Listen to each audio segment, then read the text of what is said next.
Привет, друзья! Сегодня я хочу вам подробно рассказать о функционале и наполнении моей кухни. Я специально не стал сразу же снимать обзор, как только был закончен ремонт, потому что одно дело красивые картинки, а другое дело, как это все работает в жизни. На моем канале есть большое часовое видео, где в деталях описаны все этапы ремонта в этой квартире. Еще один ролик о дизайне и о теплом минимализме. Но очень много зрителей в комментариях писали: пожалуйста, Александр, распишите все о кухне, ее функционал и наполнение.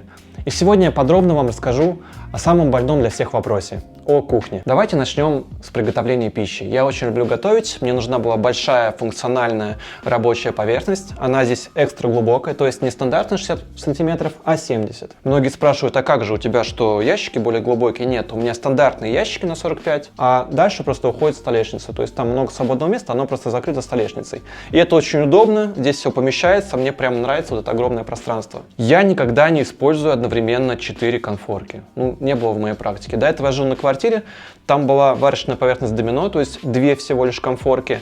И этого не хватало, потому что 2 большие кастрюли на ней просто не умещались. Здесь я купил варочную поверхность от Теки на 3 конфорки, и здесь все просто идеально умещается. У меня была вечеринка по поводу новоселья, и здесь вот гости готовили паэлью, и у них поместилась и сковородка, и 2 кастрюли, то есть этого было за глаза, чтобы вот нас было 7 человек, на всех хватило приборов, что все комфортно приготовить. Над варочной поверхностью находится встроенная вытяжка. Она вот здесь занимает вот этот ящик, она встроена внутрь. И могу сказать, например, если кипятишь воду, то испарения начинают просто вот застилать вот здесь дверцу, это прямо некрасиво, поэтому вытяжку приходится включать все время. Если бы вытяжка была отдельная, наверное, этой проблемы бы не было.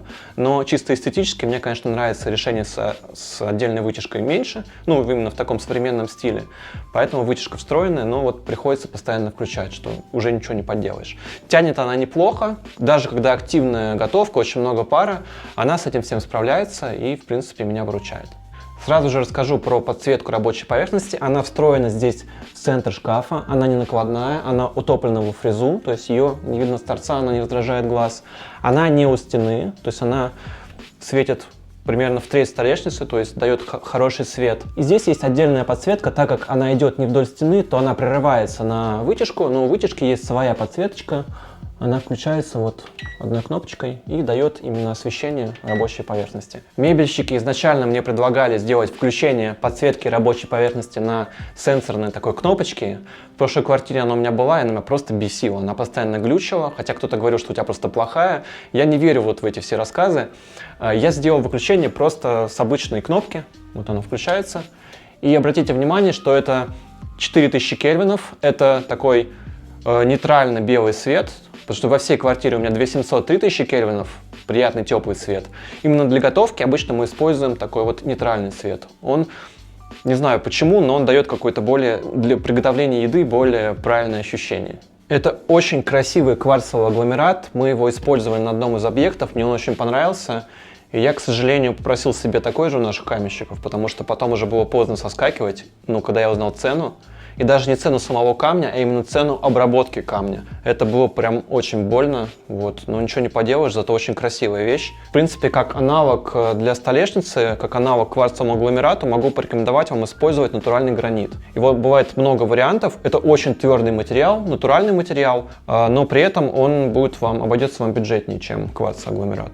Дальше в столешнице вырезано вот такое красивое отверстие, и снизу подклеена металлическая мойка. Она классная, довольно такая, она не дребезжит, она из толстого плотного металла, довольно небольшая, но могу сказать, что ее прям хватает за глаза. Единственный момент, когда ее не хватает, это когда я мою овощи, и их нужно где-то расположить. Я хочу сюда купить отдельную историю, такой специальная корзина, она продается, чтобы овощи здесь мокрые лежали и у них стекала вода. Я еще просто не успел купить. Есть очень прикольный лайфхак, я думаю, что многие об нем уже знают. Кто не знает, прямо вот смотрите.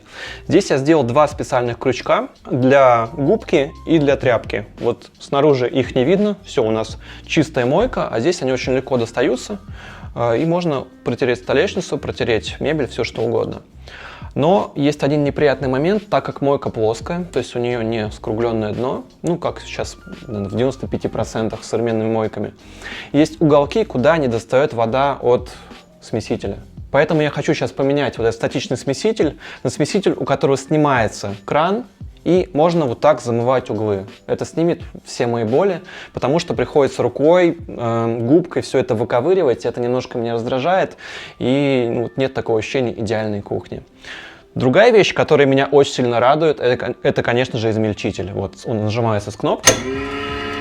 Вся грязь, все мы туда заталкиваем, всю мелочь, она перемалывается и уходит. Это прямо вообще идеально, это так меня радует.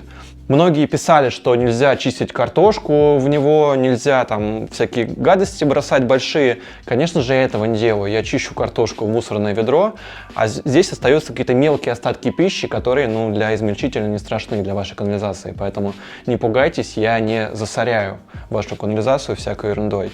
Смеситель с двумя рычагами. Первый – это вода, горячая, холодная. И, конечно же, фильтрованная вода подается из второго крана, и фильтр находится под мойкой. Пару слов по поводу мусорного ведра. Вот такого размера, это максимальное, что сюда влезает, потому что у меня есть измельчитель. И недавно я был в шоуруме Амайкири, это не реклама, это просто на задуматься. У них донный клапан специально смещен в угол мойки, чтобы измельчитель тоже сместить в угол мойки. И это, я считаю, супер крутое решение, потому что тогда бы у меня влезло большое ведро. Здесь у меня находится фильтр воды, и одна супер важная вещь, я вам покажу ее. Это датчик от протечек, и он реально мне один раз помог. Сантехники плохо прикрутили слив-перелив мойки, и когда я что-то оставил, что-то мыл, я не помню, я решил побольше воды набрать холодной в мойке, и когда она стала переливаться, она полилась на кухню. Я этого не заметил, у меня был закрыт ящик, но тут же у меня сработал датчик, он запиликал, краны перекрылись, или краны, я не знаю, как правильно, напишите в комментариях. И я избежал затопления кухни. Это супер удобное решение. Такой датчик у меня находится под ванной, здесь под смесителем, под мойкой, и один еще под стиральной машиной. Слева у меня есть дозатор для мыла.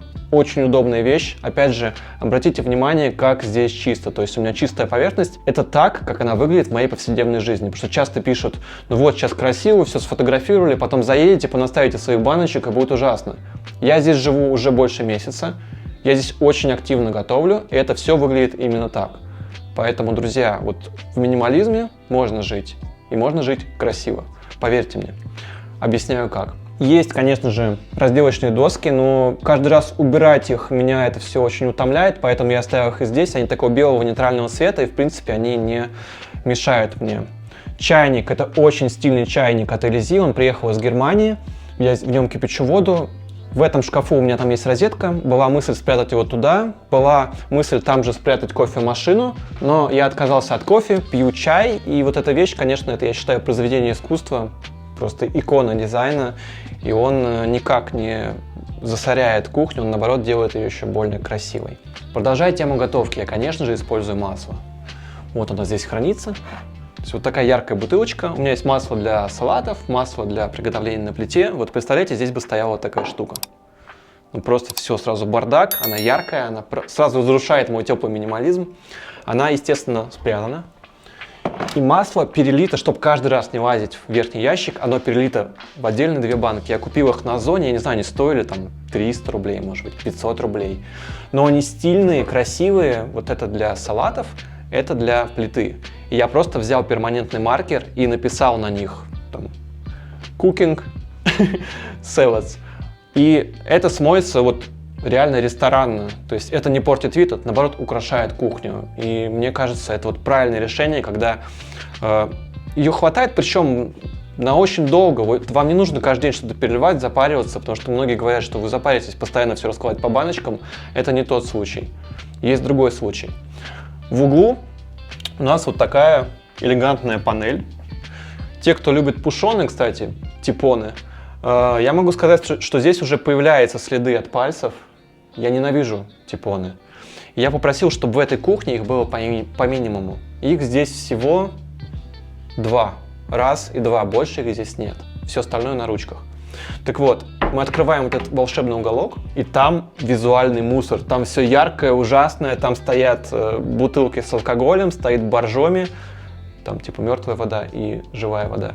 И вот эти пряности, да, там французские травы, перцы, соль.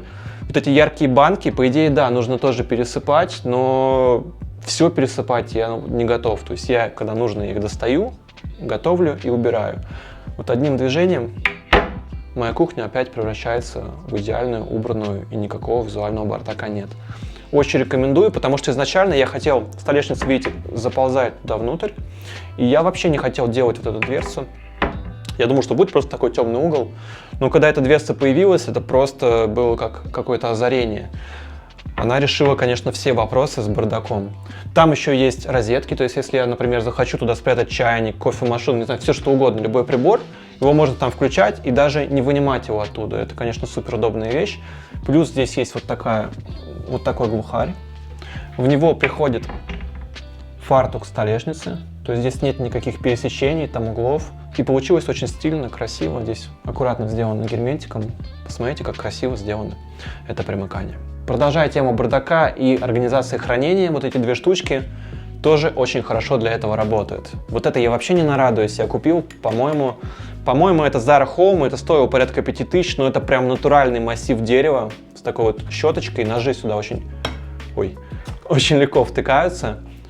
Эту штуку я докупил недавно, она тоже стоила вообще копейки. Они, конечно, по цвету не мэчатся, но так как и то натуральное, мне это вот глаз не раздражает. Но представьте просто, вот так у вас раскиданы вещи или куда-то убранные, все, сразу же бардак. Хотя они одного цвета, да, они красивые. Как только они убраны сюда, вот в эту коробочку, все, сразу же создается ощущение чистоты. Дальше продолжаем про мытье. Когда вы готовите, у вас пачкается посуда. Посудомойка у меня на 60, сейчас о ней расскажу. Так вот, когда вы приготовили еду, заполнили посудомойку наполовину, вы сразу же, скорее всего, не включаете посудомойку, потому что нужно сначала накопить целую, да, а потом уже мыть. И мне постоянно после этого нужны были дополнительные приборы, поэтому у меня все идет парами. То есть у меня две щеточки для масла. Это супер удобная вещь, размазывать масло по сковородке, просто вот вообще очень крутая вещь. Я специально купил две, потому что пока одна ждет своей участи, второй я пользуюсь, потом я мою сразу две. То же самое касается и вот этих там ложечек. Прихватка у меня одна, и супер функциональная вещь, супер удобная, это ножницы, блин, без нее на кухне, честно говоря, не справится. По поводу посудомойки, она на 60, она супер удобная. Мне сложно с чем-то сравнивать, но это прям классная мойка. Вот только что здесь вымыта посуда. Здесь у нас хранятся сковородки, здесь хранятся тарелки. Здесь отдельная такая секция для ножей и других приборов. И здесь помещается, я не знаю, ну, блин, здесь на 100 человек, мне кажется, можно посуду помыть. Вещь удобная. Дальше, когда посуда вымыта и высушена, она вся убирается в верхний ящик. Сушилка у нас широкая. Я не делал здесь, знаете, часто раньше делали, когда делали отверстие под сушилкой, чтобы типа вода стекала. Вот сейчас это не нужно, потому что посуда, помытая в посудомойке, уже сухая. И я считаю, что в принципе вот эта вещь, именно как сушилка, уже не используется, потому что, ну, все сухое. То есть она уже таким немножко является атовизмом. Единственное, чем она удобна, что здесь удобно хранить именно посуду. То есть также ее можно хранить и внизу, и где угодно. Поэтому сушилка, ну, по сути, уже отжила свою. Супер удобная вещь. Вот это хранение для бокалов. Я купил его на Озоне, оно стоило тоже там какие-то копейки. Бокалы очень легко достаются. Вот одним движением. Такие, кстати, ножки, смотрите, какие крутые. Вот. И здесь убираются. Эти бокалы у меня грязные, я их еще не мыл, они со старой квартиры, ни разу ими не пользовался. Они из очень тонкого стекла, и мне было страшно мыть его в старой посудомойке. Вот я хочу попробовать в новой, здесь есть режим для именно тонкого стекла на низкой температуре. Надо будет попробовать, посмотрим, как это будет работать. Здесь у меня запасы из Икеи на будущее, когда эта вся посуда умрет, потому что Икеи я очень верен. И есть еще артовая посуда. У меня есть знакомые, они производят глиняную посуду для ресторанов. И вот мне по дружбе сделали такой подгончик. Это прям красивая ресторанная посуда. Ее можно использовать по большим праздникам. По поводу ручек на этих шкафах. Изначально их не было. Шкафы открывались вот так захватом. Здесь у нас профиль Гола, чтобы пальцы вот сюда входили. Но когда ты закрываешь шкафы, даже несмотря на то, что это феникс, специальный материал, на котором не остается следов, которые очень легко отмываются, все равно следы от жирных пальцев оставались. И я добавил вот эти маленькие кнопочки. Теперь я не касаюсь фасада, легко открывать.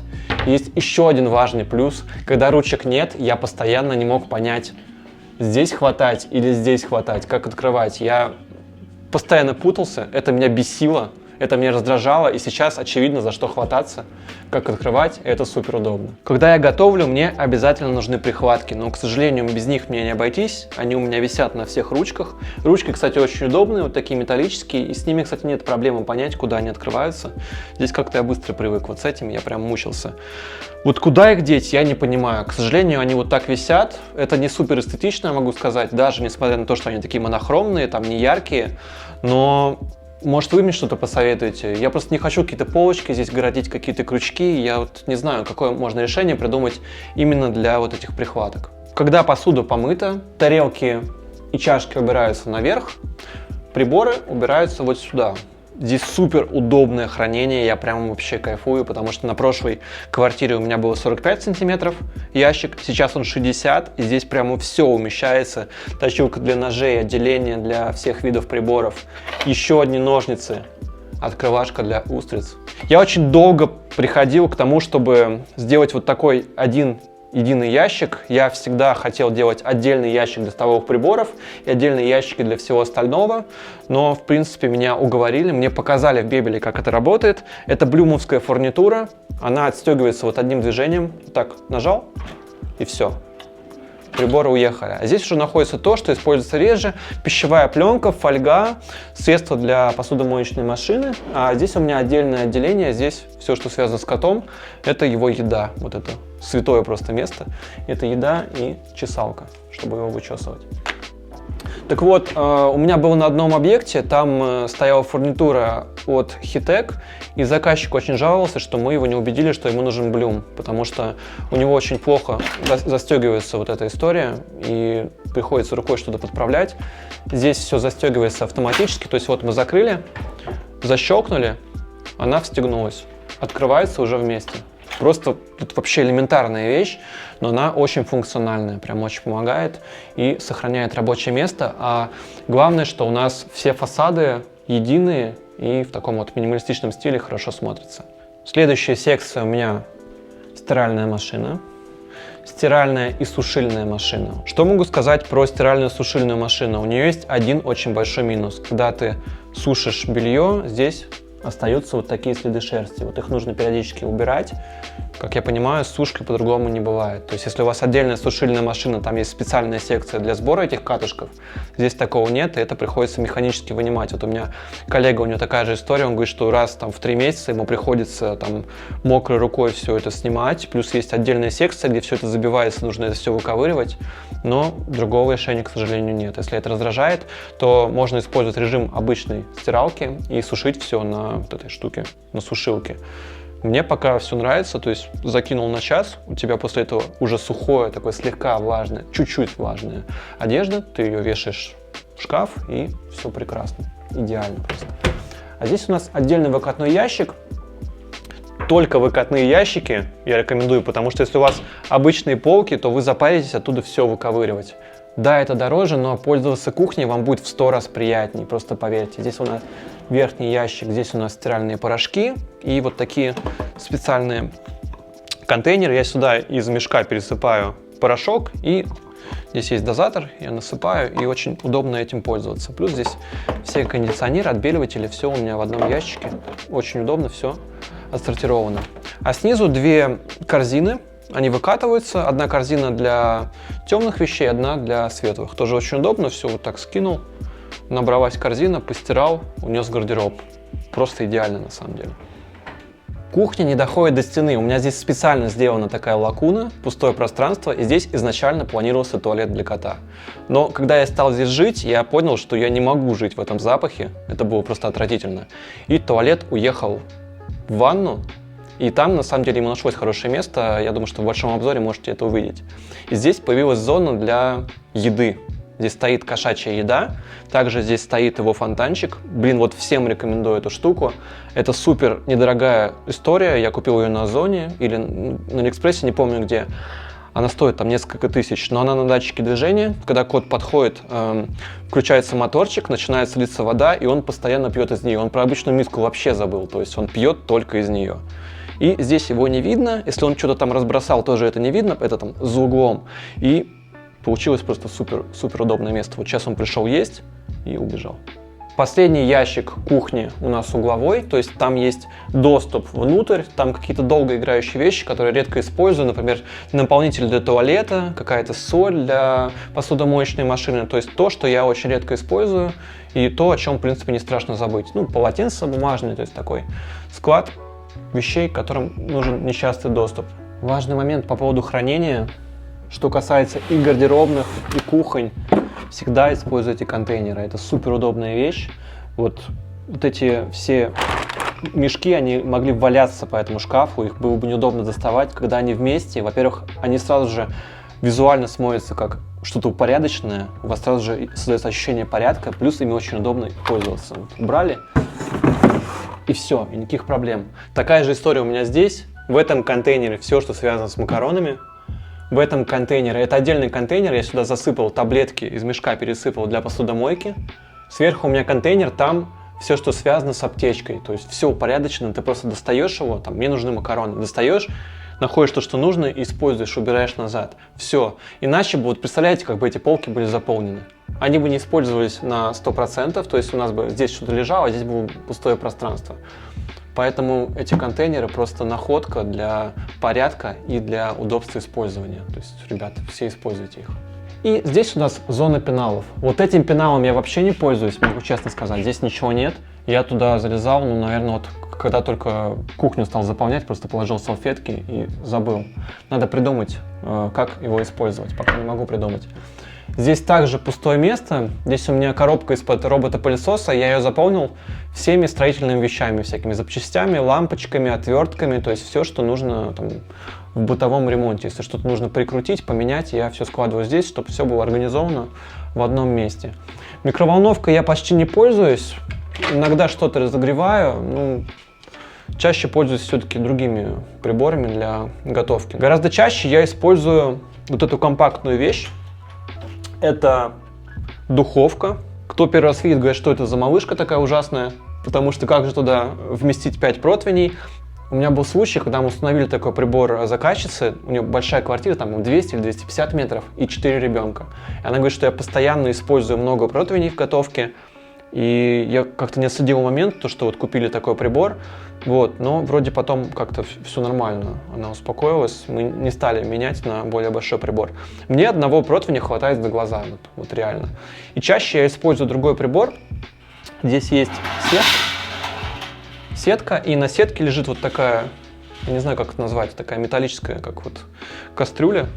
Как это назвать? Я не знаю, как правильно, может, вы подскажете.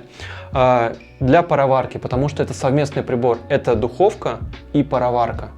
И пароварка, я просто вот реально кайфую от того, что я в ней готовлю. Вот таким простым движением она открывается. Здесь достается вот такая канистра, она заполняется водой. И можно готовить еду на пару. Это самая полезная еда и очень вкусная. Плюс еще здесь можно делать су-вид, но для этого нужен вакууматор. Надо купить вакууматор, я еще не пробовал. Кто знает, что такое су-вид, поставьте лайк. Есть еще одна прикольная вещь. Это термощуп. Друзья, я не хвастаюсь, я просто показываю функционал. Термощуп, он здесь вставляется, здесь есть специальная такая нишка, вот она открывается. Туда вставляется вот такой джек, как кто играет на гитаре, я думаю, что знает, что это такое. А вот этот щуп вставляется в мясо просто на всю глубину. И когда мясо в духовом шкафу набирает определенную температуру, то есть там для степени прожарки нужна разная температура. То есть мясо дошло до определенной температуры, все, у нас срабатывает датчик, и можно вынимать готовую пищу. Это прям очень крутое решение. И получается супер нежная прожарка, вот именно такая, как вам нужна. Это просто очень круто. Внизу у нас находится вот такой выкатной ящик. Его я использую для кастрюль и для сковородок. Очень удобно, потому что изначально я хранил вон там, в обычных ящиках. У меня постоянно все грохалось, постоянно все дребезжало.